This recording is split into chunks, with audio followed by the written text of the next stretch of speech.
Hi எல்லாரும் எப்படி இருக்கீங்க? நம்ம இன்றைக்கி கம கமன்னு மணக்க மணக்கன்னு நம்ம வீட்டிலேயே அருமையாக செய்ய போகிறோம். செய்கிறது ரொம்ப சிம்பிள் தான். ஆனால் கொஞ்சம் நிதானமும் பொறுமையும் தேவைப்படும். கண்டிப்பாக நீங்கள் சின்ன குழந்தைங்கள்லாம் வச்சுருக்கீங்க அப்படின்னா இந்த மாதிரி நெய் செஞ்சு அவங்களுக்கு கொடுத்து பாருங்கள். ரொம்ப ஹெல்த்தியானது, டேஸ்ட்டும் அட்டகாசமாக இருக்கும். இப்போ நம்ம பால் நல்லா காய்ச்சிட்டு அதுக்கப்புறம் அது மேலே ஆடை வரும் இல்லையா, அதை மட்டும் எடுத்து நம்ம கலெக்ட் பண்ணி வச்சுக்கலாம். நம்ம இந்த மாதிரி எடுத்து வச்ச ஆடையை அன்னைக்கு அப்படியே ஒரு மூடி போட்ட டப்பாலேயோ இல்லை இந்த மாதிரி டிஃபன் பாக்ஸ்லேயோ போட்டு ஃப்ரீசரில் வைக்கணும். ஃப்ரிட்ஜில் வைக்கக்கூடாது. அதே மாதிரி நம்ம அன்னன்னைக்கு எடுத்த ஆடையை அன்னன்னைக்கு உடனே ஃப்ரீசரில் வச்சிடணும். ரொம்ப நேரம் ஆடையை வெளியே வச்சிட்டிங்கன்னா ஒரு மாதிரி நாற்றடிக்கும். நம்மளுக்கு நெய் நல்லா தான் இருக்கும் ஆடை நாற்றடித்தாலும், ஆனால் வெண்ணெய் நல்லா இருக்காது. அதே மாதிரி நெய் காய்ச்சும் போது பயங்கர பேட் ஸ்மெல் அடிக்கும்.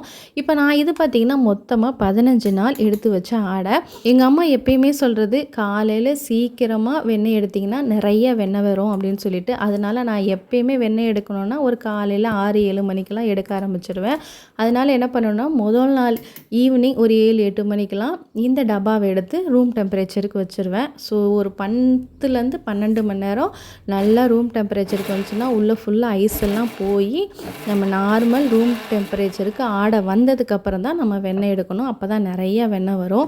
இப்போ இதை ஒரு மிக்ஸி ஜாரில் நான் 2 பேட்சாக பிரித்து போட்டுக்கிறேன். இப்போ ஃபஸ்ட்டு கொஞ்சம் ஆடையை போட்டுட்டு அதில் கொஞ்சமாக ஐஸ் வாட்டர் ஊற்றி மிக்ஸி ஜாரில் பல்ஸ் மோடில் ஒரு 2-3 டைம் விட்டுட்டு அதுக்கப்புறமா கொஞ்சம் ஐஸ் வாட்டர் ஊற்றி நம்ம ஃபோக் ஸ்பூன்லேயே ஒரு 2 கலர்னிங்கன்னா நல்லா ஃபுல்லாக வெண்ணெய் மேலே நல்லா திரண்டு வரும். அதுக்கப்புறம் ஒரு பெரிய பவுலில் நல்லா நிறைய ஐஸ் வாட்டர் ஊற்றிட்டு நம்ம அரைச்சி வச்சதை நல்லா ஊற்றிட்டு, அதாவது அந்த ஐஸ் வாட்டரில் ஊற்றிட்டு அதுக்கப்புறமா ஃபோக் ஸ்பூன் வச்சு நல்லா கிளறுங்க. வெண்ணெய் அழகாக திரண்டு வரும். அதே மாதிரி 2வது பேட்சையும் கொஞ்சமாக தண்ணி ஊற்றிட்டு அதை 2 பல்ஸ் மோடில் அரைச்சி எடுத்திங்கன்னா அழகாக பாருங்கள் வெண்ணெய் திரண்டு வருது. ரொம்ப நேரம் அரைக்க தேவையில்லை. ரொம்ப நேரம் அரைச்சிங்கன்னா ஒரு மாதிரி தண்ணியாக போயிடும். வெண்ணெயெல்லாம் தண்ணியிலே உங்களுக்கு மிக்ஸ் ஆயிரும். இந்த மாதிரி அரைச்சிட்டு அதுக்கப்புறம் ஃபோக் ஸ்பூனில் ஒரு 4 கிளறுங்க. சூப்பராக வெண்ணெய் திரண்டு வரும். இப்போது அதை நல்லா அலசினதுக்கப்புறமா 2வது தண்ணி ஊற்றி அலசிக்கலாம். இப்போ சம்மராக இருக்குது அப்படிங்கிறனால ஐஸ் வாட்டர் என்ன தான் ஊற்றி வச்சாலும் கொஞ்சம் நேரத்தில் ஒரு மாதிரி சில்னஸ்லாம் குறைஞ்சி போயிடுது. அதனால நான் ஐஸ் க்யூப் யூஸ் பண்ணிவிட்டு அதுலேயும் திரும்ப ஐஸ் வாட்டர் ஊற்றி நல்லா ஃபஸ்ட்டு ஒரு டைம் ஐஸ் வாட்டரில் நம்ம கையை நனைச்சி எடுத்துக்கலாம். இப்போ இந்த மாதிரி கையில் கொஞ்சம் ஐஸ் வாட்டர் போட்டுட்டு வெண்ணெய் எடுத்திங்கன்னா கையில் பிசு பிசுன்னு வெண்ணெய் ஒட்டாது. நம்மளுக்கு அந்த தண்ணி மட்டும்தான் ஒட்டும். கையில் பிசுபிசுப்பு தன்மை இருக்காது. அதனால தான் கையை ஐஸ் வாட்டரில் கொஞ்சம் நினச்சிட்டு அதுக்கப்புறமா வெண்ணெயை நல்லா திரட்டினீங்கன்னா பாருங்கள் அழகாக திரண்டு வருது. கையில் பிசு பிசுன்னு ஒட்டவே ஒட்டாது. இப்போ இந்த மாதிரி எல்லா வெண்ணெயும் எடுத்ததுக்கப்புறமா நம்ம இந்த ஃபஸ்ட்டு தண்ணி இருக்குது இல்லையா, இதை நம்ம கிரேவி வைக்கிறதுக்கு இல்லை குழம்பு வைக்கிறதுக்கு எல்லாத்துக்கும் யூஸ் பண்ணலாம். இது நம்ம மோராக குடிக்க முடியாது. ஏன்னா இது நம்ம பால்லேருந்து ஆடை எடுத்திருக்கோம். இதில் எந்த புளிப்பு தன்மையும் இருக்காது. இதே தயிர்லேருந்து ஆடை எடுத்தோன்னா நம்ம மோராக குடிக்கிறதுக்கு டேஸ்ட்டாக இருக்கும். இது டேஸ்ட்டாக இருக்காது. ரொம்ப சப்புன்னு இருக்கும். என்ன தான் உப்பு போட்டு குடித்தாலும் ஒரு மாதிரி சப்புன்னு இருக்கும். அதனால் இதை குழம்பு நீங்கள் கிரேவி வைக்கிறதுக்கெலாம் யூஸ் பண்ணிக்கோங்க. இப்போது நம்ம 2வது தண்ணி இருந்தோம் அதுலேயும் நம்ம போட்டு வச்ச வெண்ணெய் எல்லாத்தையும் நல்லா பிசைஞ்சிட்டு ஒரு தடவை கழுவி எடுத்துக்கோங்க.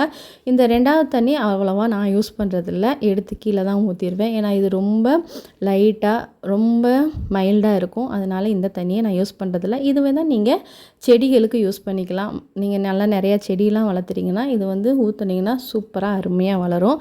இப்போ நம்ம நெய் காய்ச்ச ஆரம்பிச்சிடலாம்.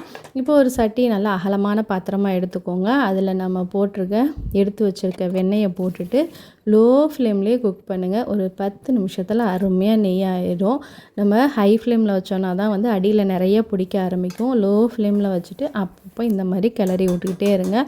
ஒரு 5 நிமிஷத்தில் பார்த்திங்கன்னா இந்த மாதிரி நம்ம வெண்ணெயெல்லாம் கரைஞ்சிரும். பொதுவாக நான் வெண்ணெய் எடுக்கும்போதெல்லாம் இந்த மாதிரி மேரி பிஸ்கெட்டுக்கு நடுவில் வெண்ணெய் வச்சு சாப்பிடுவேன். சூப்பர் டேஸ்ட்டாக இருக்கும். நம்ம ப்ரெட்டில் வச்சு சாப்பிட்றத விட இந்த மாதிரி பிஸ்கெட்டுக்கு நடுவில் வச்சு சாப்பிடுங்க, செம்மையாக இருக்கும். நீங்களும் ட்ரை பண்ணி பார்த்துட்டு கமெண்ட்டில் சொல்லுங்கள். இப்போ பாருங்கள் நம்ம வெண்ணெயெல்லாம் கரைஞ்சிருச்சு. நம்ம நெய்யெல்லாம் மேலே திரண்டு வர ஆரம்பிச்சிருச்சு. அப்பப்போ கிளறிட்டு இந்த மாதிரி சைடெல்லாம் எடுத்து விட்டுக்கிட்டே இருந்தீங்கன்னா போதும், நம்மளுக்கு சட்டியில் ஒட்டாமல் நெய் நல்லா திரண்டு வரும். இப்போ பாருங்கள் நல்லா ஃபுல்லாக மேலே ஃபுல்லாக நெய் வந்துருச்சு. அடியில் கசடெல்லாம் தங்க ஆரம்பிச்சிருச்சு. இந்த கசடெல்லாம் நல்லா வெந்து வந்துருச்சுன்னா அவ்வளோதான், அருமையாக நெய் ரெடி ஆயிடுச்சு. பாருங்கள் நம்மளுக்கு எல்லாமே கோல்டன் ப்ரௌன் ஆக ஆரம்பிச்சிருச்சு. ஃப்ளேம் மட்டும் லோ ஃப்ளேம்லேயே வச்சு செய்யுங்க.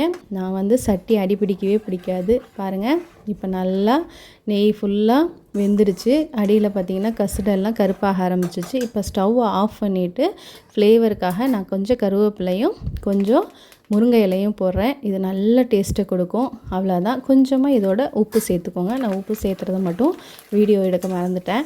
இப்போ அவ்வளோதான். எல்லாத்தையும் நல்லா ஒன்றா கிளறிடுங்க. இப்போ நம்ம இதெல்லாம் போட்டோடனேயுமே பட்டு பட்டுன்னு வெடிக்க ஆரம்பிச்சிடும். அப்போ சூப்பராக நெய் ரெடி ஆயிடுச்சுன்னு அர்த்தம். அவ்வளோதான். இது கொஞ்சம் நேரம் ஆறுனதுக்கப்புறமா நம்ம எடுத்து பாட்டிலில் ஸ்டோர் பண்ணி வச்சுக்கலாம். ஆறுறப்போ வேலை எதுவும் விழுகக்கூடாது அப்படிங்கிறதுக்காக இந்த மாதிரி நான் தட்டு போட்டு மூடினேன். தட்டு ஃபுல்லாக போட்டு மூடினீங்கன்னா நம்ம தட்டிலேருந்து தண்ணி விழுக ஆரம்பிச்சிடும். அதனால் சும்மா அரைவாசி மூடி வைங்க. இப்போ கொஞ்சம் ஆறிடுச்சு, நம்ம வடிகட்டிக்கலாம். நான் எருமை மாட்டு பால் ஆடை எடுத்திருக்கேன் அப்படிங்கிறனால நெய் பார்த்திங்கன்னா கொஞ்சம் வெள்ளையாக இருக்கும். இதே நீங்கள் பசுமாட்டு பால் ஆடை எடுத்துருந்தீங்கன்னா நெய் வந்து நல்லா மஞ்சளாக இருக்கும்.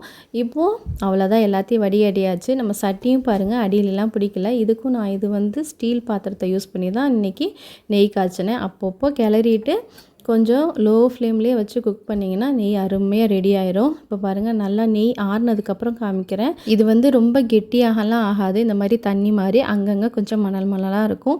டேஸ்ட்டு பார்த்திங்கன்னா செமையாக இருக்கும். கண்டிப்பாக நீங்களும் ட்ரை பண்ணி பாருங்கள். இதில் வேறு ஏதாவது உங்களுக்கு டவுட்ஸ் இருந்தால் கமெண்ட்ஸில் சொல்லுங்கள். இன்னொரு இன்ட்ரெஸ்டிங்கான வீடியோவில் உங்கள் எல்லாரையும் சந்திக்கிறேன். அதுவரை டேக் கேர், பாய்.